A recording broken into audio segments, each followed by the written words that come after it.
আমি আগেও বলেছি প্রফেশনাল লাইফের সব থেকে ইফেক্টিভ টুলগুলির মধ্যে মাইক্রোসফট এক্সেল অন্যতম একটি টুল। আজকে 10টা এমন ইউজের কথা বলবো যে ইউজগুলা মাইক্রোসফট এক্সেলের সবার পারা উচিত। নাম্বার 1, ডেটা সর্টিং অর্থাৎ ডাটা সাজানো। নাম্বার 2, ডেটা ফিল্টার করা। নাম্বার 3, VLOOKUP অথবা HLOOKUP।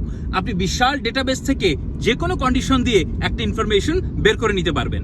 নাম্বার 4, পিভট টেবিল, আমার খুবই প্রিয় একটা ফাংশন। এই পিভট টেবিলের মাধ্যমে আপনি অনেক বড় একটা ডাটা রেঞ্জকে সামারাইজ করতে পারবেন, অ্যানালাইজ করতে পারবেন এবং কম্পেয়ার করতে পারবেন। Number 5, conditional formatting. Number 6, if statement অর্থাৎ এখানে আপনি কিছু লজিক দিয়ে দিবেন এবং লজিকের উপর বেস করে আপনি আপনার ডেটাকে আলাদা করে ফেলতে পারবেন। নাম্বার 7, চার্ট এবং গ্রাফ, যেটা খুবই ভিজুয়াল এবং ইফেক্টিভ। Number 8, data validation.